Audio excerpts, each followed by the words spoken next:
NZ Aerosports, Icarus Canopies, now Gyro. That's right, we've rebranded, and Gyro is our next generation. It honours our founder, as that's the name we knew him by, but Gyro also marks the start of a new chapter. And not to be biased, but it's going to be fucking epic. Long story short, we're more us than ever. So if you're new to the sport, or even a Sky God Ninja Turtle, welcome. I think our valiant leader Lucy, Gyro's daughter, says it best. And we still got that fuck yeah attitude. Rebrand! Woo! Rebrand woo indeed, Lucy.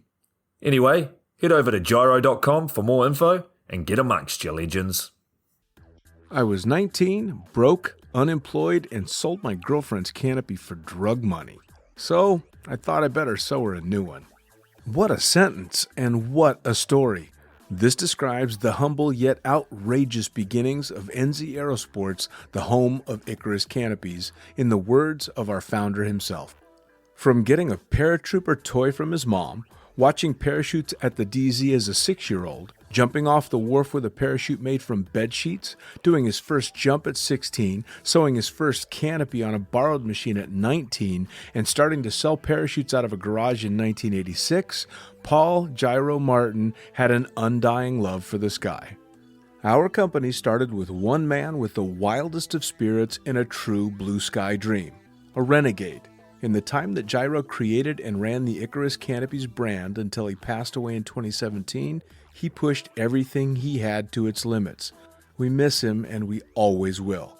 Gyro is the next generation of NZ Aerosports. It honors our founder, of course, because it was the name we all knew him by, but Gyro the rebrand also marks the start of a new chapter, our next jump. Gyro is the space between sound and silence, art and science, chaos and calm. Gyro is a state of epic tranquility that transcends understanding. That moment, in the door, in free fall, mid-swoop, where nothing but the present exists. A perfect balance of euphoria and thrill. Gyro captures our passion for flying and our commitment to designing break-the-fucking-rules canopies that deliver pilots pure, wild flight. Hey gang, so I got a new book out. It's called The Upside of Fear, and it's exactly what you think it's about. It's about the good side of, well, getting scared. In it, we talk not only about the science and biology behind fear, but the psychology as well. And it's not just coming from me, it's coming from some of the best in the sport. Omar Alhigelan, Jeff Provenzano, Maxine Tate, and so many more have contributed their sometimes terrifying stories to the book to help you overcome your fear. So head to the lunaticfringepodcast.com. You're going to find the link to the book there, as well as the other books. It's available in ebook, paperback, hardback, and audiobook right now. Coming straight from the cockpit, it's another episode of Lunatic Fringe with the fucking pilot.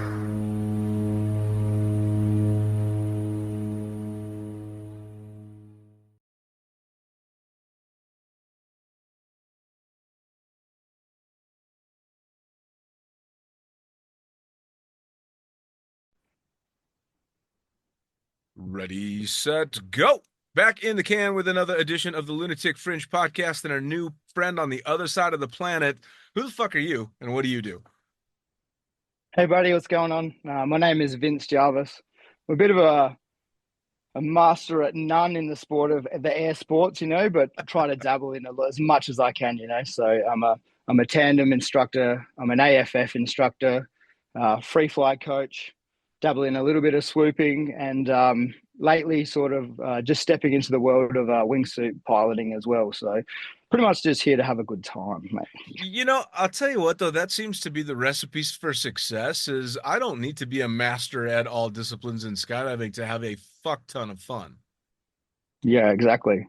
I'm from Australia. I'm from South Australia. We come from small Cessna drop zones as well, So I was very aware at the start of my career that if I wanted to take this on as a full-time career, job, or full-time passion, I would probably have to go somewhere where everyone's charging, where I kind of like the small drop zone, the club mentality, the tight friends and crew, the beers afterwards. I'm more into that than trying to be anyone or anything in this sport, at the moment. So just a full-time frother, really. Nice, man. I mean, honestly, having been on both the big, crazy, intense drop zones and the very small clubs, I like them both at different times, but it is a completely different vibe, right? Yeah, absolutely, absolutely. Like I do a lot of both, because like Australia has so many good events. We have so many high class and quality coaches and events that happen around the place. So I do a lot of jumping at home. I do a lot of, tandems and coaching and like fun jumping. And then I also make sure that I attend a lot of events to keep my skills up. Um, and just to make sure I don't, like get bored or start to burn out, in any Sure. one of my disciplines. Sure. Well, it's funny because the podcast now has spent quite a lot of time down under. I've been lucky enough to talk to a bunch of both hard charging jumpers and relaxed folks from there, and then people that are just next door in New Zealand that are you guys bouncing back and forth. And I know there's a lot of Aussie transplants in New Zealand and vice versa, and it's a great mentality that's going on from the small mom and pop stuff all the way to stuff like Funny Farm, which has become internationally famous for being fucking insane. Yeah, yeah. Um, that was one of my goals when I started skydiving was to be able to get invited like to a funny farm, right? This was like the pinnacle that we used to look at when we're like, especially me when I started, all of my heroes, from around like my country were all shredding at Funny Farm, right? So that was Yep. the goal. And I was lucky enough that a couple of years ago, I got the ticket and I got the invite to go to Funny Farm. And oh my God, it was wild. I've heard you talk about this exact event before with like Scotty Hisco and all those boys. I Yep. was at the one where they had, like all the moto boys, Harry Bink doing the flips, and the planes and the paragliders and the things. We sat there on the beanbags watching that shit go down. I was just like, where am I?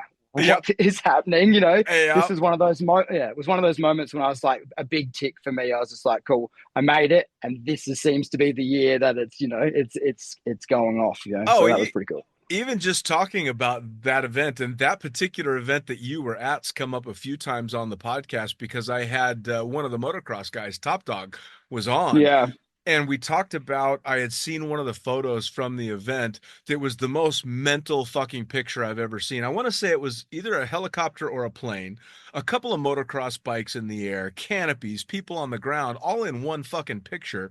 And he was like, yeah, that wasn't even planned. We were just snapping pictures and that happened to be what was in the frame. And you're like, yeah, yeah. what? Holy shit. We were sitting there and all those moto boys, Harry Bink and that, they were all just started and they were pretty new to like the skydiving scene there, and because everyone there, half of them are very experienced, most of them are instructors. These boys were putting some jumps down and stuff and we're like having a like, keeping an eye on these boys, like watching them jump. So, oh, all right, we're gonna watch these boys because they're doing some, some pretty good and bad decision making, some jumping, and then Sure. they go and set up the ramp and like start doing the stuff they do. So they got a bit of a tick from everyone that was there. I was like, oh, if you're ready to, Yeah. double flip our swoop pond, like by all means, jump in the plane with some of Australia's best free flyers. I mean, absolutely, why not? Yeah, I remember hearing about that event and then that particular funny farm and then doing a little bit more research and going, yeah, all right, that's like my memory of some of the crazy shit that we were doing back in the early 2000s. It seems to still be going strong down under. Yeah, yeah, absolutely. Yeah, the APF like to keep their finger on some things, but we're skydivers, we're Yeah, in the yeah, middle of yeah. the outback. We like to do a lot of things, it's pretty cool. And Well, and that that's that reminds me of go ahead, go ahead. all those motocross boys, like forever I've like talked to all my friends and I've met new people and stuff, and they're like skydiver and base jumper and doing all the things, like you must be super crazy. And it's like everything I do is, like I've trained for, we check the weather, like nothing super too out of Right. out of the norm of like poor and dangerous like decision making. And I'm like, Right. dude, I've watched, like the Krusty Diegemans come to town and these dudes like double flipping and crashing all the time. Said, I don't think skydiving, is crazy. Dudes who are flipping bikes are crazy. And that's Yeah, when yeah. you see the dudes that are rock up who are flipping bikes, right?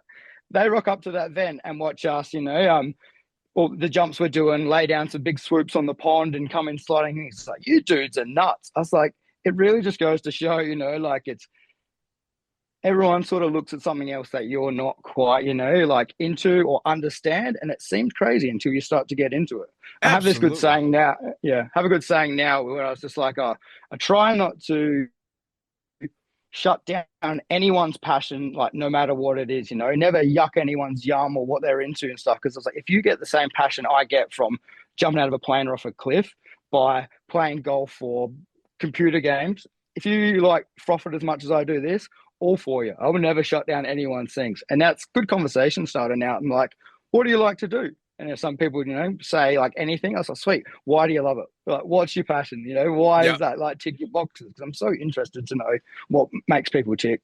Well, and it's really funny too when you see it from different perspectives. And it's funny you mentioned, being a skydiver and seeing somebody doing another, extreme sport that seems completely mental to us, and they think we're the mental ones. And I mean, I've had conversations with big wave surfers and motocross guys, and I mean, people that just are fucking hucking it over the edge and going for broke. And I'm a bit like you in that I think there's a whole lot of pre-preparation and safety that goes into a skydive. Whereas, charging over the lip of a massive fucking wave, that's just faith as far as I'm concerned. I know there's a lot of skill involved, but I've watched enough YouTube videos of people getting eaten by big waves that you're like, fuck me, man, that's just mental. And to have one of those guys, come to somebody like you or me that's just a skydiver, and they're like, you're out of your mind. It kind of, I hate to say it, but it makes your pride bubble up a little bit. You're like, okay, cool. Yeah, for sure. We've all been the same. Like, again, every skydiver's been through the same thing. You start, you just want to tell everyone, like what you've been up to on the weekend, that you're a jumper, and then after a while you get sick of having that conversation. So you like try to, not so much play it down, but try to avoid the conversation unless it comes up. Because when it comes up is really someone who does something themselves and kind of understands, because how many times you answer the same question of like, why do you want to jump out of a good plane? That's Yeah. Well, it's one of those things, right? As soon as the subject gets turned to skydiving, that's usually the subject on the table for quite some time. yeah, for sure. You just know the next hour is going to be about skydiving, at least. Yeah. I find if like, you're having like conversations with new people and they're bringing up like their passions and what they're into, if it's like a real genuine human that you might have a solid like connection with, it to me it's like it works so much better in your favor if like you chat for an hour about life and careers and that sort of stuff, and then it comes up. But Yeah, when it comes up there, you've already explained who you are as a person, so you're not connected to I'm just a skydiver, base jumper, whatever. exactly. Have that nice connection, and then once it comes up like naturally later on, they're also like, oh, and you do like that, like that's fucking cool, that Yeah. works better. No, I completely agree. Now, while we're on the subject of getting around to how we start in these things, how did you get started, both in skydiving and in anything else that's extreme? I mean, other than living in Australia. Yeah. By chance, it was I had a mate who was, not that I was fully aware, we're not a super close mate. We used to go like snorkeling and like, sort of free diving because I live on like down the coast. So we would dive for abalone and stuff. He would teach me how to do that. He was a Maori fella. And after we connected and hung out for a while, he told me that he'd kind of just started like skydiving. He was packing parachutes, to make some money to get through the course and stuff. And I can't remember if I've told this story Phil before. I can't remember if it was like I went to go pick him up from work or we went to go hang out, or for some reason it was like, come to the drop zone. This is where I'm working, like come pick me up or something like that. So I rocked up and I'm just walking around the place. It was a little aerodrome down in Goolwa down the coast. So I'm walking around checking everything out, and his boss Gazzy, which is subsequently one of the bosses that I work for now, just come around. We had a good chat and stuff. And he goes, "Oh, you want to go for a jump, mate of his? Like, I'll give you a little half price jump if you want to go like right now." I was like, "Sweet." I was probably around like 20 or 21 at the time. And we were skateboarders, we were free divers, you know, so we had a heap of good skateboarding mates. Like, jump in the plane. So I was like, "Sweet, cool, you know, I'll go for it right now." So we literally geared up, jumped in the plane. My mate Torn came and jumped with the tandem. So he must have had a good enough license to jump with us now, I recall that. But he came through, we deployed the parachute. I watched him just disappear, right? Because he obviously kept free fall. No one told me this. I'm like, canopies open, full panic, just watching him disappear till I can't see him anymore. So I was like, my mate. And it's like, "It's all good, it's all sweet." And it wasn't until I've landed, he's there giving me high fives, that I realized everything was all good and all sweet. And then as soon as that happened, I called up all my mates, all my skateboarding mates and stuff, like, "Boys, I've found the next thing. You know, like, you're all going to come and experience this. It's just down the road at the airport," like skydiving, and explained it to them. And they were like, "Yeah, all right." So I got a couple of friends. We went for the next jump. And once I landed, I was just like, they let me like reach back and, you know, like pull the hacky and stuff and like have a look at the altimeter with the fist, you know, because I was pretty interested in why I was there. And as soon as I landed, I was like, that second time, I was like, "Oh, cool. How do you pack the parachutes? Like, where does this go? Where's the pilot?" You know, things. And I wasn't a super inquisitive person at that time, but this whole world was just like, I can't believe this is in the town I live in, and you guys are all just like doing this for fun. Right. So I chatted to the few of the instructors and stuff, and it's like, "Man, you're so keen. Like, you should think about doing your AFF and take this up as like a weekend hobby." I was like, "You just do this every weekend for fun? Like, it's not just a business like thing?" So I had no idea, obviously, as most people do, that this is a weekend hobby sport, you know. I pretty much just like, once I explained you can do it solo on your next jump, I'm pretty sure I just gave him my credit card right there and then. You know, I'll tell you, one of my favorite things about the sport is, I mean, I started jumping, I did my first tandem in 96. So it's been a minute since I did that first jump. And I remember thinking, you know, you feel like you're fucking one of the first men to walk on the moon, right? You're like, I can't believe I've Yeah. discovered this amazing thing. And of course, everyone else is on the drop zone going, "Man, we've been doing this for quite a while." And now here I Yeah. am, you know, 29 almost years later. And I love the fact that the stories are still being told that I discovered skydiving. I had no idea. And it's now opened up this huge world, and it happens to every generation, right? It's like, yeah, I kind of heard about skydiving, I knew something about it, and then I did it, and holy shit, it was so much better than I expected. Yeah, for sure. Yeah, that's a good point, that discovery. Everyone gets their own journey and gets to discover it for themselves, you know. Like, I've been jumping for maybe, what is it, like 12 years now. And, you know, that was before the time where, you know, we didn't all have, you know, like an iPhone in our pocket. We didn't have YouTube, you know, or like maybe it might have been out, but I wasn't searching how to Sure. jump out of a plane at that time. You know, I was searching, you know, like handrails and how to like kickflip down a 10 stair for skateboarding. And that was my Right. thing. And then I remember like kind of the end of my skateboarding journey, it was like starting to try and push the limits for, you know, like bigger things and bigger tricks. And I just remember just eating concrete so many times, you know, like I was like, I'm kind of getting sick of the pain of this. And then like skydiving happened, and I went through like multiple years of like, you know, good landings and, you know, like going through that. And that's what takes me back to those motocross dudes. They're breaking bones all the time. They're hurting Yeah. themselves so much. If you're good at skydiving and you're like very calculated in the way you go about it, you can spend a lot of time, like, you know, fingers crossed, you know, like reasonably injury free, you know, Oh yeah. like, Oh man, it's been a while since I've jumped, still recovering from some surgeries and stuff, but I will easily toss a rig on my back and hop out of an airplane without nearly the level of nerves that would dive into my system if I tried to get on a fucking skateboard and ride down a hill. yeah, for I'd sure. be terrified. And I grew up Yeah. when, you know, skateboarding was really taking off way back as a kid. And you never saw anybody land a trick back then. It was always you ate shit and you went to bed bleeding every fucking night if you did that kind of stuff. Yeah.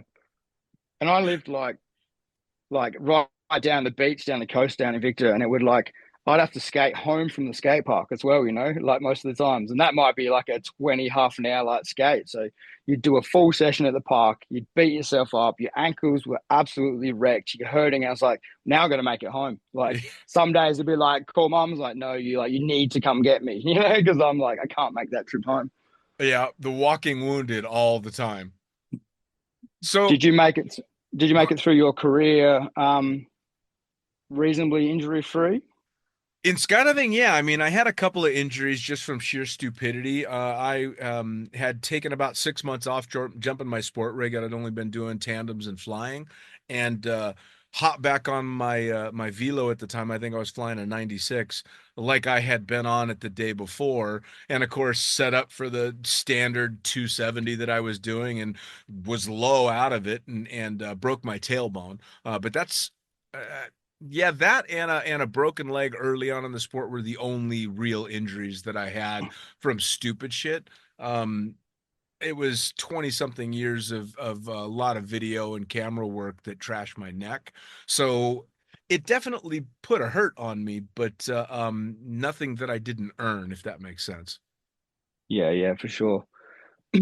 I have one pretty shitty landing, but again, it was out of like pure stupidity.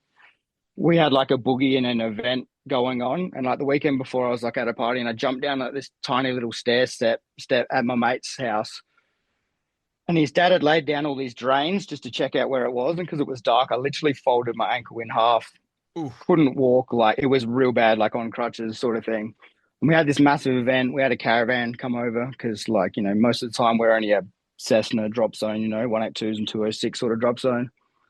So that came over, and I was like, I'll just go and support all my friends. I can't really walk. I'll go and just hang out and just chill and froth regardless.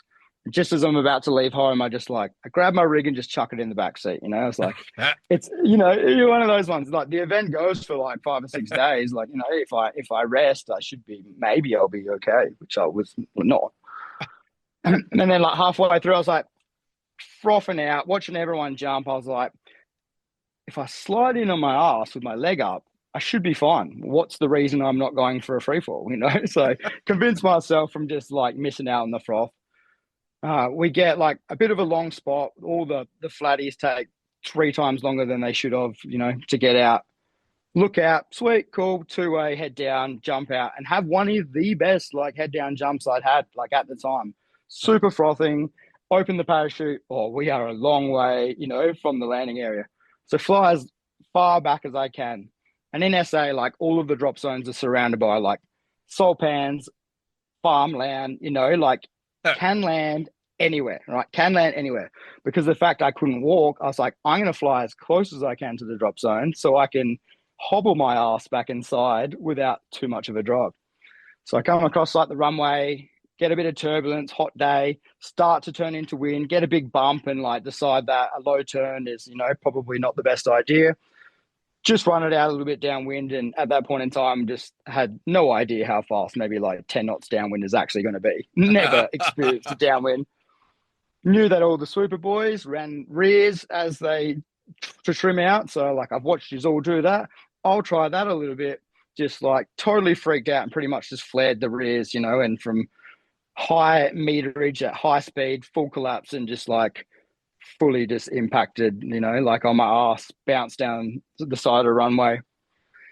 Tried to get up and didn't really work for me. Couldn't really get up. So I'm kind of laying in the sun, ants on me, fully baking in the sun on a warm day. So like try to take my rig off, try to unzip my jumpsuit, and then back in the day I'm wearing a cheap jumpsuit. So it's probably made out of trash and boiling me while I'm laying there.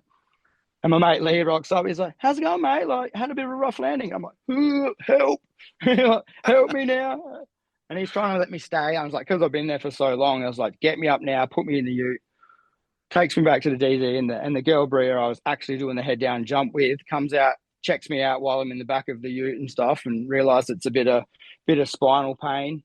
Calls the ambo, and I'm very grateful that she was there and did that, because they come and put a pump up sort of, like mattress around me and chucked me in the ambo. And then I sort of realized that I'd, like pretty badly broken a couple of vertebrae at one T12 and done a fair bit of damage in that area. So I was kind of like came to at the hospital with my mum and girlfriend at the time there, my sister all looking all pretty worried. And I'm all sweet, guys, like, no worries, like, worth it for the jump sort of thing, like dumb decisions. I mean, I understand that mentality. I completely understand because, as I had mentioned, I broke my leg early on in the sport, but I broke my leg on jump number one. That did not, yeah, that did not keep me off the jump number two load. So right No. there with you, we've all done some stupid shit in the sport, but it's kind of funny too because then you're laying there in the hospital bed trying to justify the fact that you'd done it in the first place, and there's no justifying it. We're just fucking idiots. But I mean, we're lucky idiots too, right? Because it could have been so much worse. I'm so glad that I could still experience the rest of my jumping and traveling career after that, because that could have very well been my last skydive right then and Sure. there. And but I also think that mentality of just like, like at that time, all I wanted to do was jump and go hard and stuff. And I think that mentality that also got me in the shit has also got me through 4,000 skydives and, Sure. and continued like for all this jumping. And this is another lesson I get to teach like my students or other fun jumpers around the drop zone, who come up and be like, oh, this is kind of giving me problems, but like I'm pretty keen to jump. And I'm like, Yep. cool, I'm not going to be the one to tell you not to, but here's my story. Yep. I had to Yeah. take 16, I took 16 weeks off, like, not all of that laying in bed, but a good majority of it laying in bed, missing out because I couldn't miss out on, sunset loaded a boogie. Yeah, no, absolutely, and it's the classic de-license hold, right? The wind is gusting and it's fucked up and it's nasty outside, and you see all the de-license guys cracking a beer and all the A and B's trying to get on the load, and you're like, maybe you take a cue from the people that have been there because we've got some stories for you. Yeah. There is some information to impart here, and that's the thing, right? Is at some point you had to make the decision to jump out of an airplane, which a lot of non-jumpers will argue is just stupid to start with. So you've already shown that you're willing to take a risk for a little bit of fun. So it's kind of in our DNA. So it's not surprising that skydivers, especially when they're super stoked on the sport, are going to make maybe not the greatest decisions, which is when having those mentors like you now on the drop zone with the stories of the time shit went sideways is huge if people are willing to listen. Yeah, for sure. I don't want people not to make dumb decisions because, like, I'm all about it. Yeah. But Oh yeah. like, try and do them some sort of a smarter way, or just like, let me help you make dumb decisions. Yeah. So now, what was the plan before skydiving? What was life going to be before you started jumping? Yeah, so like I said, we're only like little Cessna drop zone. So even when I started working, I've always held a full-time job, like for the whole entire time. I've actually worked at the same company. Like I'm an earth mover. I drive big excavators and dump trucks and that sort of big, like kids' toys, but just still in real life. So I've never really Sure. got to grow up. So I'm still at the same job that I left from high school. So I'm about 18 years straight in the same job. Um, and I love it. And every time I think about going somewhere else, I get a good deal and it helps me travel and go everywhere else. But sort of what I was getting at is like skydiving was always a weekend thing. The skateboarding was massive in my life at that sort of time. I'm very much into, at that time, I was very much into music and hip hop and started to, like make a little bit of music sort of thing. So honestly, I was thinking about this the other day when someone had a similar question. I said, if I wasn't, I would never found skydiving, I'd probably be into music, maybe making music. That was a big passion of mine at that time. I'm into to motorsport, some cars, So when I'm Nice. not jumping, I've got a couple of Harleys that I like to ride. And Nice. Adelaide's just got one of the biggest world class tracks and drag venue that's just open at the Bend. So it's probably one of the world class tracks, and not far from the DZ that I grew up from around the corner. So got cars, got a Skyline that I've taken out there a couple of times as well. So a little bit of Nice. motorsport, a little bit of music. So I think that would have been my direction if it wasn't stung by the Skydive bug. Well, and I'd imagine with a job like yours, in a place like Australia, there's got to be opportunities from coast to coast. Yeah, yeah, absolutely. Um, we have so many big, like, mining towns and places to go. That was kind of my plan when I was a little bit younger. I said, I'll get all my licenses, I'll go away, I'll spend time in the middle of nowhere and then make some coin. And that was this decision until skydiving literally Okay. changed that decision for me. Yeah. Which was probably a blessing because at that point in time, some of the crew that I was working with who chose that lifestyle, they were every time I'd see them, they were miserable, like proper miserable. They'd do their 2 weeks on, they'd come back and they would miss everyone's birthday event and that sort of thing. And I was like, cool, I'll just push that back for a while I'm learning to skydive. I'll get, I'll get to a point where I'm confident I can go anywhere and do it. And then I'll go away. And then the more that I didn't go, the more I thought that was a bit of a shit decision for me as a person and my personality, just to be tucked away in the middle of nowhere. Sure. And then when it actually when instructing started, because I had like a few hundred jumps and I was starting to teach people angles and a bit of free flight just as a fun jumper. Got an AF rating just to try and help out because I was kind of doing it anyway. So got an AF rating to help that process out. And then was so into free flying and going to events when the chief instructor and one of my friends, Hendo, was floated the idea about the tandem rating. And I was so offered at the time because being a small town, and every drop zone has this really, seeing some of the older instructors starting to burn out, not super happy on skydiving, having families. And I just watched one after the other slowly stop jumping or stop being in love with jumping and then eventually starting to burn out. And I'm like, that would never be me. I won't allow myself to put myself in that decision. Sure. So when we started doing the rating, I remember calling him and said, I'm pulling out. I'm not doing it. I don't want to sell my soul. I'm just going to be a fun jumper. Because I had a normal job. I had some money. I wasn't a skydive bum. I didn't need to make, Yeah. ends meet. And because we're only jumping weekends, it's like if I'm doing tandems, I can't fun jump. Right.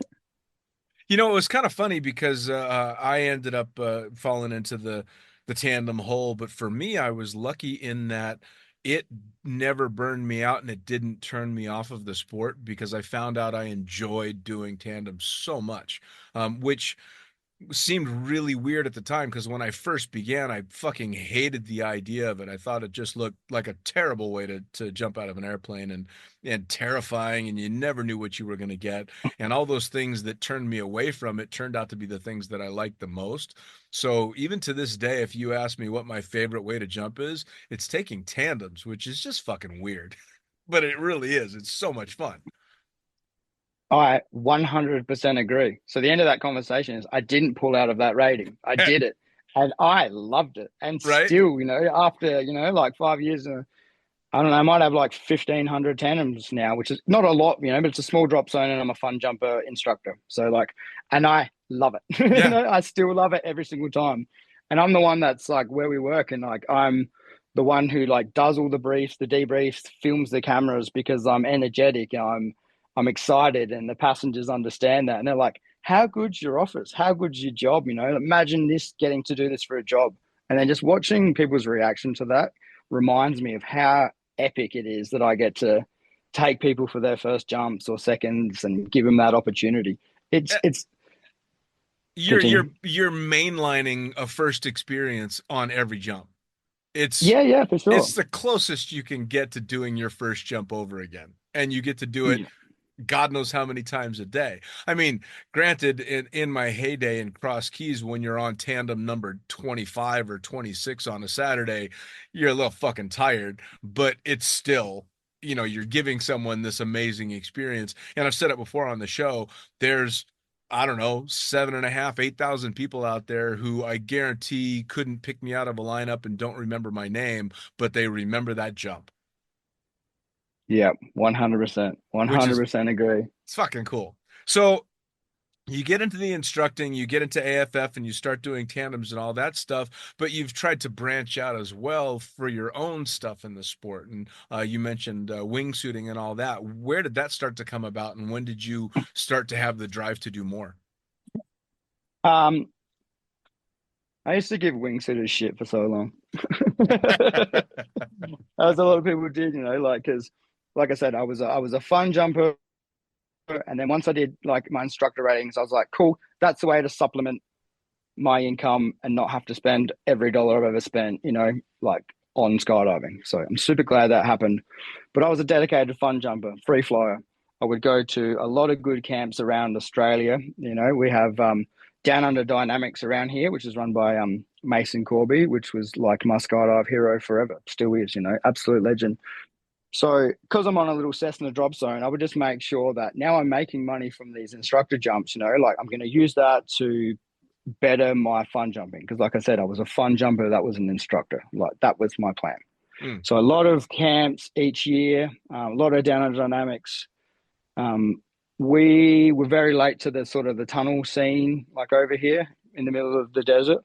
We had one tunnel in Australia, and they were charging like $1,500 for like 1 hour's flight time, when it opens, So it was like, it was so expensive that if I was going to book a couple of hours in tunnel, it worked out. There's like, I can travel to pretty much anywhere in the world to an established tunnel and get a free holiday there because it's $1,000 an hour instead of, like $1,500. So that took me to a lot of crazy places. I went to Poland for like a 10-hour camp with Mason and Down Under.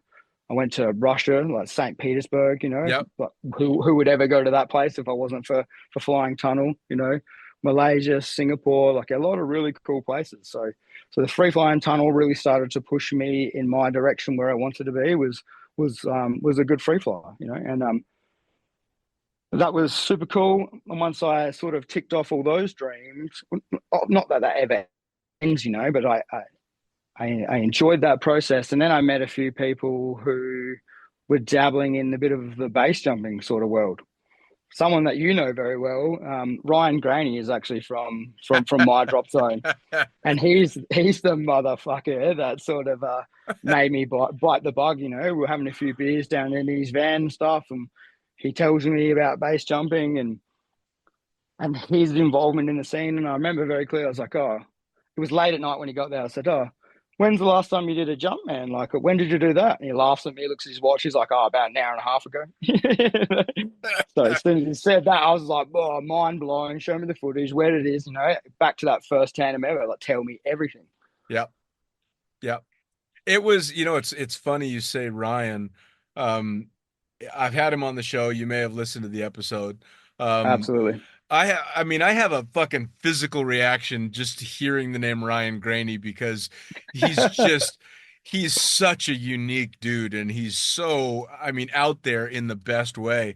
We had a great conversation on the podcast, and this is we did it in person in Dubai, and he shows up wearing this jacket that he used to wear, like a blazer that he used to wear around Dubai that's like the Technicolor Dreamcoat. It's just this outrageous jacket that he would wear.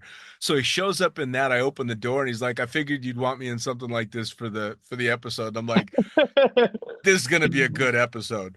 And I think we talked for like an hour and a half, 2 hours with the podcast and pre and post, and drank a lot and had just a fucking great time.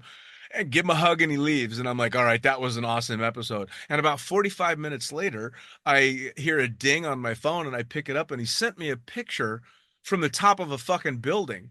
And all I'm thinking is my vision's just fuzzy enough that I had to work to open the message, and he's standing on top of a building. And then the next picture is, of course, him with a big smile on his face and some fucking lines and canopy over his shoulder.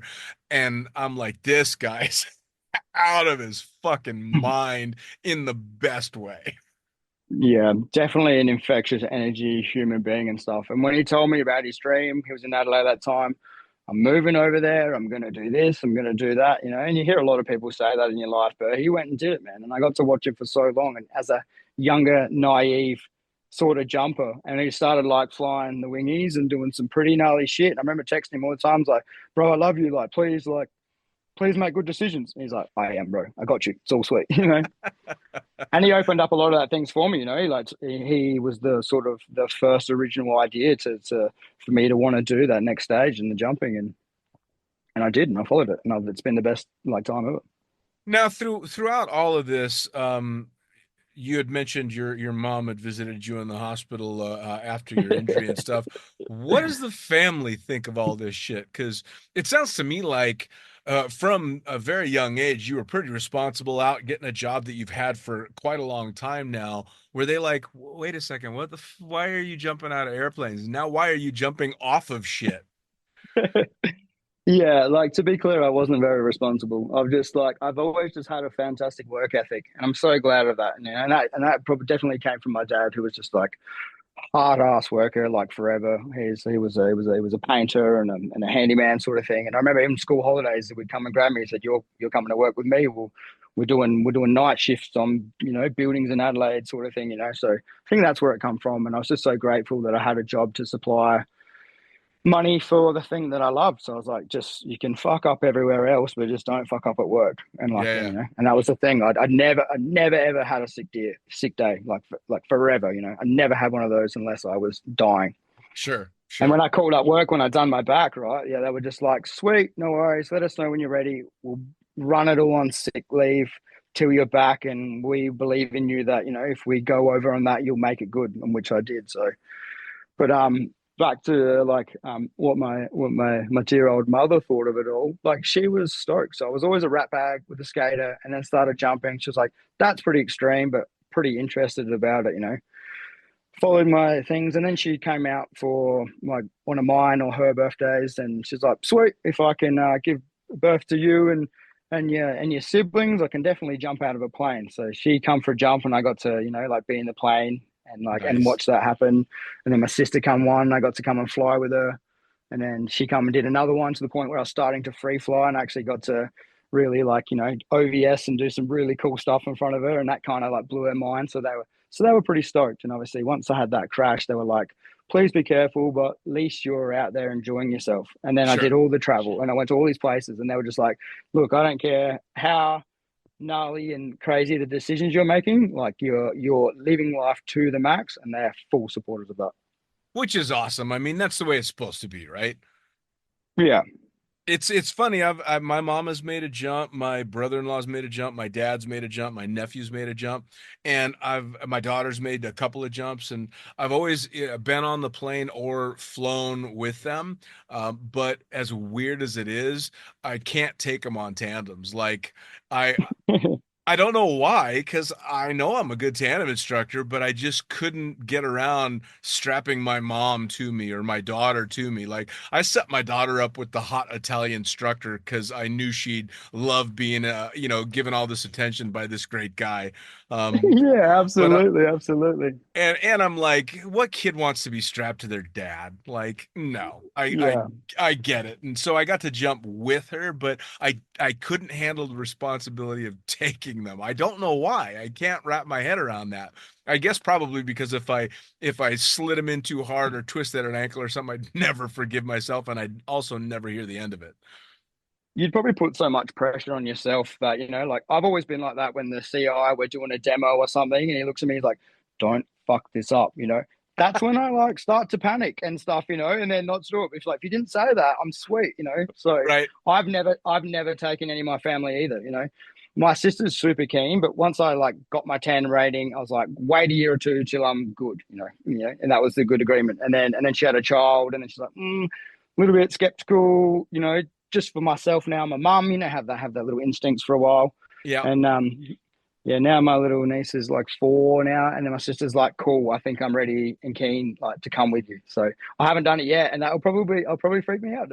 Yeah, it really was weird. I mean, because generally I tend to handle pretty high pressure situations pretty good. Like in regard to tandems, I did an episode of Mythbusters way back when, and they, of course, non-jumpers really don't have any concept of what flying a canopy is really like and what tandems are like. And so they set up their fucking cameras with the one and only mine that I have to land directly in the center of the pea pit, right in front of the camera. So I've got this wall of fucking cameras and people right in front of me, and I have to land like 4 feet in front of them. I can't overshoot, nothing can go wrong.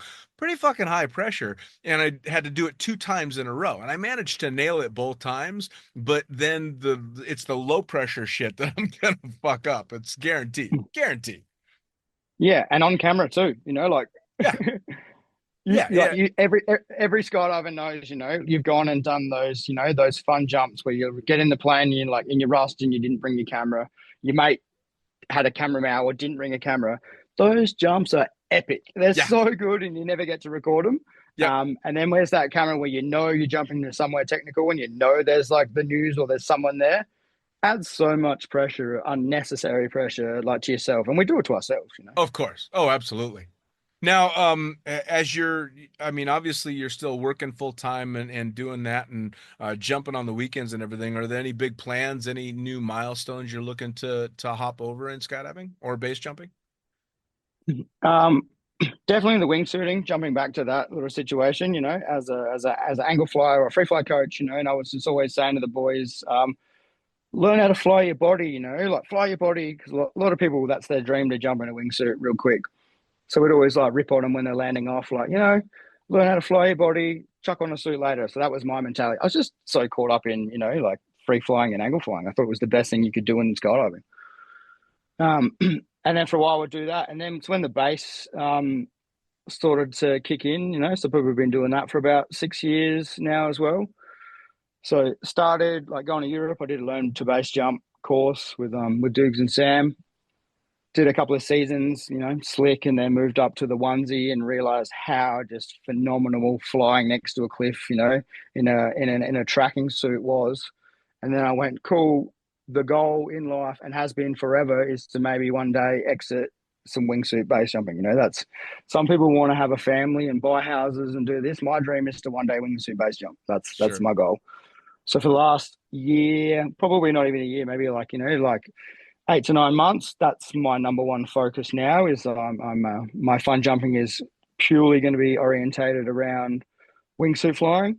And the best thing is there is a massive crew of really talented wingsuiters in my state. And I'm very lucky because I've spent a lot of time teaching all those boys all the free flying, the angle flying, some fundamentals.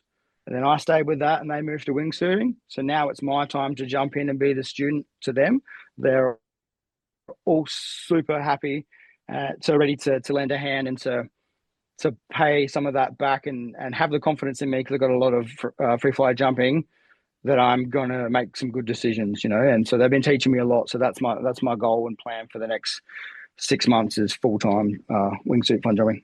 Well, I mean, it sounds to me like you're going about it exactly the right way because the ones that I get nervous for are the ones that have, done a handful of wingsuit jumps and they're already on the trek to the exit point and getting ready to huck stuff. And I mean, base jumping is what it is. We've all lost people in base jumping. We've all heard the stories. We know, especially with wingsuit base jumping, that's that razor's edge. I mean, and it's funny because I've talked to so many people that do it now. I know that there are a number of what are considered safe exits and safe lines to fly on the wingsuits, which is absolutely wonderful. But I also remember when those lines didn't exist and people were, having to find them, and some found them the hard way. So when I have somebody like you telling me that they're taking all this time to prepare and slowly work their way into it, that makes me feel good because that's a good decision being made. That's someone planning out exactly what needs to be done and planning for that success that other people take for granted.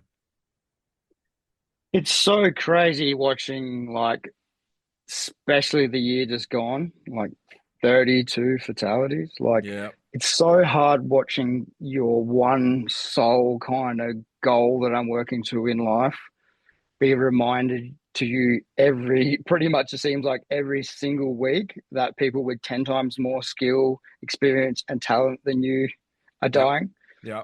And still wanting to fucking do it. Yeah. Like, I understand that's crazy. Like, I do get that. But I'll tell you what, every skydiver that's out there has had to cross that line to some degree, right? The first time there was a fatality in my sphere in the sport, I was very, very young in jumping, and you have to go to bed that night realizing someone died doing what you're planning on doing the very next day. And you have to make that decision. You have to go, all right, this is me, I guess. I'm willing to continue doing what I'm doing, knowing that that might be the end. And I hate the whole, oh, they died what they are, they died doing what they loved. I fucking hate that statement. It might be true, but I fucking hate it. A friend of mine, Matt Munting, passed away a few years back, and I always, in my mind, figured that the last thing that he thought was that he was pissed off that that's how it was ending. Like, I don't think he was happy in that moment. Obviously the goal was what he was thrilled about, but I still think you have to wake up every day and go, all right, no, I understand what the price that I might have to pay for this is, and then you do everything to avoid having to pay it. Yeah, for sure. Especially the way it happened to Matt, that was fucking, Oh man, that would suck. It wasn't even like flying his dream line, like, so. No, I guarantee he was mad. I guarantee he was fucking pissed off. Yeah, for sure. When I first flew some of those first like onesie jumps, actually started to fly like with a bit of rock nearby in my peripherals. As I flew that, I was like, this, I understand. I get it why everyone, like pushes so hard. This feeling is like probably worth, like me pursuing no matter what. Sure. And then you get home from Europe, you've obviously been on a, like a 2 or 3 month buzz, and you get home, you're like, fuck, how are those decisions getting made in my head while I was in free fall, So it's very easy to get caught up, and I understand. I think if I lived in Europe or someone like that, like it probably wouldn't be good for me, because I'll be like, I would want to charge all the time. Sure. And the thing is, like, when we do a season as Aussies, a season is only, I've done trips 2 months, 3 months. This year, we're probably going to go for 6 weeks, because that's all that's going to fit into our schedule for this year, because we've got so much going on. And we call that a season, and like sometimes we convince ourselves into like, I've done like 4 seasons now, like I'm probably ready for the next step. And that's where I'm at right now. And I've got a lot of my friends who are very experienced, and a lot of them that are wingsuit base jumping. I'm so lucky to have the best mentors around me. So that's where I feel real comfortable. Sure. And the dream this year is to take my wingsuit over there and potentially do some jumps. But I've got so many people around me who are going to keep an eye on me on the next 6 months, see how I'm traveling, see how my skills are going, and see if I'm ready. And I've got no problem with any one of them at any point having a chat to me saying there's always another year. And I'm aware of that. And that's the mentality you need to have. It really is. I mean, I just had a recent conversation again with one of your countrymen, Jeff Weatherall. Yeah, Jeff's cool. Jeff's fucking amazing. We've had a couple of great conversations, and he's obviously very into base jumping and very into wingsuit flying and all that, and he has yet to go to Europe. Like that's his big dream, is I need to hit Europe to go do this, because after all of this stuff that I've done, I've still never actually gotten to go to someplace like Brento or all the other iconic places that he wants to go. So I suppose it doesn't matter how much experience you've got under your belt, people are still wanting to do the exact same thing. Absolutely. When I heard that on the show, I was like, what? That was so crazy to me, because he's been one of the guys in Australia, obviously New Zealand, but pushing the sport and making like good decisions for a long time, and it's like, and to hear that was like, oh, cool. That's super awesome. Everyone's on their own journey, Yeah, absolutely. Well, I'll tell you, first off, give people the rundown of the operation that you're at, how they can come out and do a jump with you. If it's somebody that's looking to make their first tandem, they want to come out and jump with you, or get some coaching or all that kind of stuff, or just want to shoot the shit. How do they find you on social media? And then how do they find your drop zone?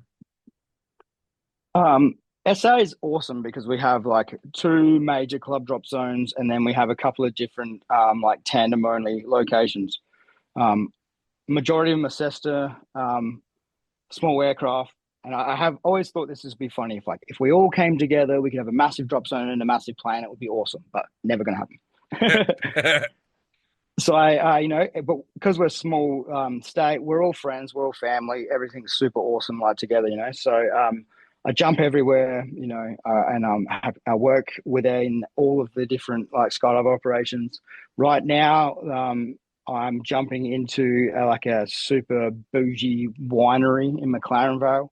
We take a limousine from the winery 10 minutes down the road to the airport where we take off. So we sit in the back of it's like a 90s limo, man. It's so funny when you're in the back of it. I say to all the passengers, like, oh, imagine the stories that are happening in this thing, So it's like I'm sitting in a limo as I do all my briefs at the airport. We fly over the coast, which Adelaide beaches are absolutely stunning, right? So fly over the beach, we can see all around the coast, and then we land back at a high, quality, beautiful, manicured grass, perfect winery. We give them a voucher. They go inside and drink wine, and because it's bougie, we can charge them, which means like I get a good cut of that. It's probably the highest, like paid for the instructors that I known about even in the country. So most of the time we're jumping into the winery and it's absolutely stunning. So Skydive the Vines is where I'm doing most of my tandems at the moment. I'm doing a lot of coaching between SA Skydiving, which is also another beautiful club drop zone that we owned, or Lower Light, which is another one which I'm about to run a bit of like angles coaching and event coming up. So this year I'm really going to be dedicated on running a lot of coaching of events, because last year I was kind of focused just on the base and the traveling. This year I want to bring it back to the locals and the club and support everything. So hit me up on Vince_Jarvis is my Insta, or just Vince Jarvis on Facebook. Any events that I'm going to run will be posted up there, or just give us a holler if you can for a chat. I'm always open. Awesome. Well, and I look forward to following Instagram to see how the journey goes with potentially the wingsuit base in Europe and updates on that progress specifically. Obviously, that's going to be pretty fucking exciting for you, and then for anybody that's following along.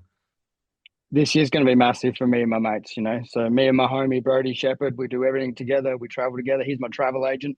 He books everything for me, and we go hard. So shout out to all my friends that I'm traveling this year. So let's get it. Dude, fantastic. Well, I'll tell you what, Vince, I cannot thank you enough for taking the time to sit down. I know it's your evening there, so now you get to kick back, have a couple of beers, and relax. But as always, it was a great conversation, and I can't wait to see what comes next. Thanks, Dean. Thanks for supporting so many Aussies lately too. It's so good to watch all my my local heroes getting a shout out. So yeah, boy, thanks. It. All right, take it easy. Thanks, Dean.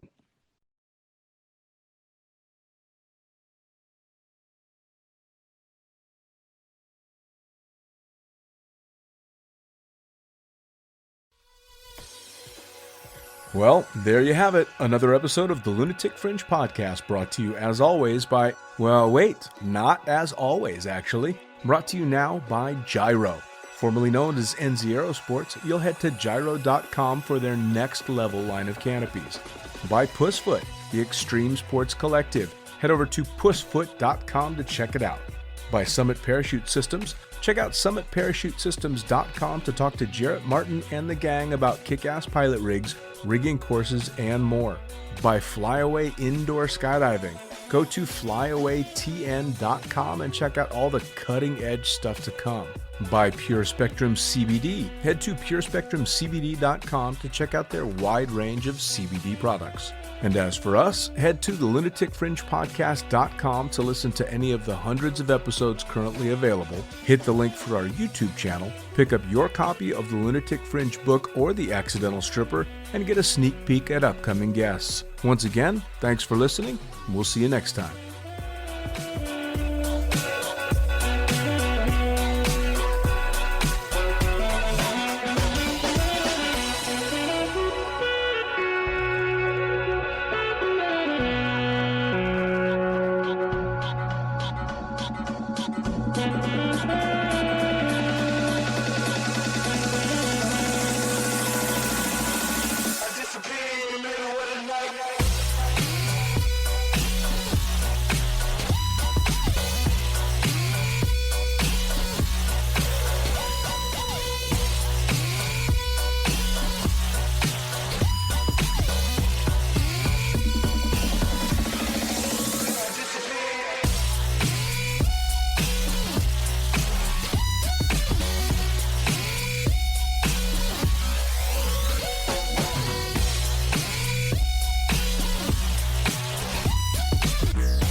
front, get on the front, get on the